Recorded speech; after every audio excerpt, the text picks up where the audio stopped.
So, what is this? This is not a book. This is, in fact, Kamen Rider. A long, and I mean a long-running series of tokusatsu or special photography, which basically means special effects series. In fact, Kuuga is the 11th series, not counting the 90s movies, which are contentious at best, of the Kamen Rider series, starting in the year 2000 and setting off the new generation of Kamen Rider with the Heisei Era. So why are we here? Why are we talking about Kuuga? And why should we start here? Well, let me explain. I've been a bit of a fan of Kamen Rider for a while now. The first series I saw was actually an American adaptation of the series Ryuki, which we're definitely going to talk about later. But there's a reason why we're talking about Kuuga, and it's why it's a good starting point. Each series, especially starting now, has very little continuity with each other, and, well, there's another reason, because I haven't really watched any of the older stuff considered the Showa era of Kamen Rider. Well, except for Black and Black RX, but beyond that stuff, I haven't seen anything. So I figured if I was going to go through with the entire series, I might as well start with the Heisei era content, considering that's the easier stuff to come by, and the more palatable stuff considering how old the Showa stuff is. And, well, what do I mean by Heisei Era? Look it up, because this preamble's gone on long enough. Let's talk about some karate bugmen, shall we? Airing in 2000 and into 2001, Kamen Rider Kuuga is the story of Yusuke Godai, a young wanderer who travels the world to bring smiles to others and master 2,000 specific skills. Well, not specific. He specifically wants to master 2,000 skills before the year 2000, or 2001. After a team of archaeologists are killed at their archaeology site, Yusuke, alongside his archaeologist friend, help with the investigation, but Yusuke getting his hands on the Oracle, a powerful artifact in the shape of a belt. At the same time, monsters known as unidentified life forms appear and begin murdering people with reckless abandon. For unknown reasons, well, at the time unknown reasons, Yusuke ends up taking the Oracle and accidentally gets it wrapped around his waist, which allows him to transform into Kuuga, an ancient warrior with connection to the monsters, as he sets out to defend Tokyo and save the human lives as they're being attacked by the monsters. Throughout the course of the series, Yusuke fights against the Gurungi, the actual name of the unidentified life forms, with the help of the Tokyo Police Department and his friend Koro Ichijo. I'm terrible at pronouncing names, I'm sorry about that. Eventually discovering the Gurungi are playing a game referred to as the Gegaru, for the right to challenge their leader, Dagava, who plans to unleash the ultimate darkness and turn humanity into a violent race like the Gurungi, which Yusuke, well, goes off to fight him in the ultimate battle of good and evil, which is really, really an epic clash, where they both exhaust themselves, but obviously because this is a fiction, Yusuke comes out on top and goes off to continue his travels across the world to bring smiles to others. Did I mention that fight with Dagava was really fucking cool? Simple and uncomplicated is honestly what I'd call Kuuga in a nutshell. Compared to later series, Kuuga is, as I stated earlier, simple. The kaijin, or monsters, have one motive and one way to go about things. They kill people, because they like killing people. Well, there's more to it because it's literally a game to them, but they still like to go out and kill people. They have their own ways of killing people, but the end result is still murdering people. No complicated take over the world schemes or attaining great power. It's just murdering people for the chance to go at Dagava. Honestly, you can kinda see Kuuga is going on his own version of a Gegaru as he takes out the Gurungi on his own way to Dagava. Hell, Dagava's own plans of unleashing the ultimate darkness were stuff that appeared later in the series when more and more Gurungi were falling by the wayside. Honestly, I really like the Gurungi for their simplicity. Sometimes you just need sometimes you don't need grand designs or machinations, you just need serial killer monsters. In this case, you got serial killer monsters. Speaking of good things, there's Kuuga's suit.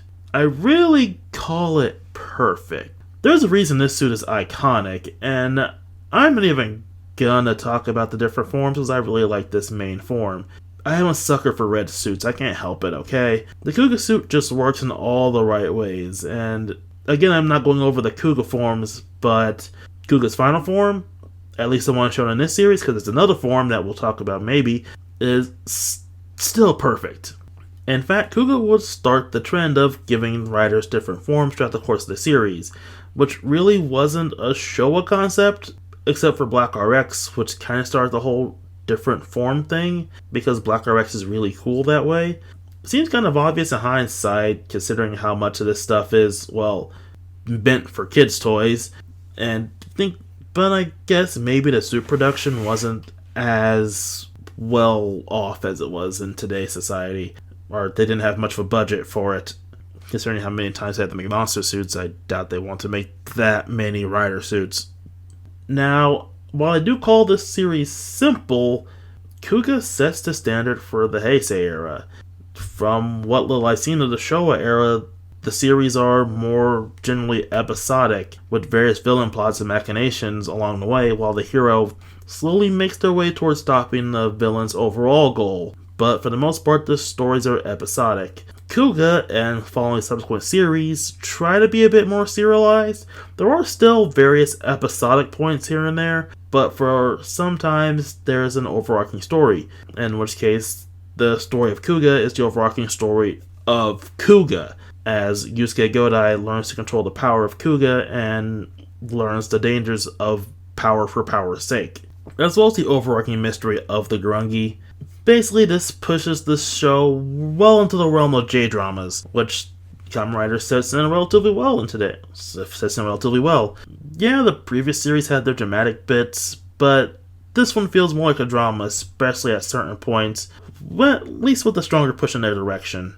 Probably one of the best things I can mention about the show is Yusuke Godai himself. As I said earlier, this is his story, as he struggles with the power of Kuuga, as well as fighting a Grungi. He's just a good person. It's a legitimate plot point that he's a good person, and he has to be a good person, lest the power of Kuuga compels him, and it goes out of control, and he can destroy the world. Yeah, no joke, Kuuga is ridiculously strong. He's almost on a DBZ level character tier, especially with that nuclear kick. Yeah, I said nuclear kick. If he loses control over the power of Kuuga, he eventually could go strong enough to destroy the entire planet. Did I mention Kuuga's ridiculously strong? Seriously, power scaling in this series is not something the overall series does very well. So yeah, overall Kuuga is a good standard series, as well as the standard for the Heisei Era of Kamen Rider to follow. And while it's not my favorite series, it's a pretty good measuring stick. So yeah, that's how I feel about Kamen Rider Kuuga. Now here's the interesting part. Kuuga is one of the very few, and I mean very few, series of Kamen Rider that you can actually watch legally in America. Yeah, that's right. On Tubi TV, a little-known streaming app, which is also on Xfinity or Comcast cable boxes, under the apps page, you can legally watch this series as well as the original Kamen Rider series. And yeah, that's pretty cool to see. It's cool to see Toei pushing the series out to a more Western market in order to make the brand more international. I kind of sad it took them this long to realize that, and it's not a very small platform, but hey, it's better than nothing. Still better than nothing. Minor bit of controversy is the thing with the Grungi language. So the Grungi have their own special language that they speak, and it's basically meant to be like the alphabet language in Final Fantasy X for those who've played that game or know of it, wherein they're basically saying what you think they're saying, but in their own language. And if you go throughout the course of the series, or well, in this case series, you can potentially know what they're actually talking about, and later subtitles would give their give translation to the whole thing. But in the subs on Tubi, the Grungi language is directly displayed. Now, I don't really have a dog in this fight. They're basically saying what you think they're saying. Like, when one's saying, oh, it's Kuuga, or what you believe them to be saying, oh, it's Kuuga, they're obviously saying, oh, it's Kuuga. Hell, that's where we even get the name Kuuga from, because one of the Grungi calls Godai wearing the suit Kuuga. So obviously, that's kind of obviously what he's saying. Oh, look, it's Kuuga.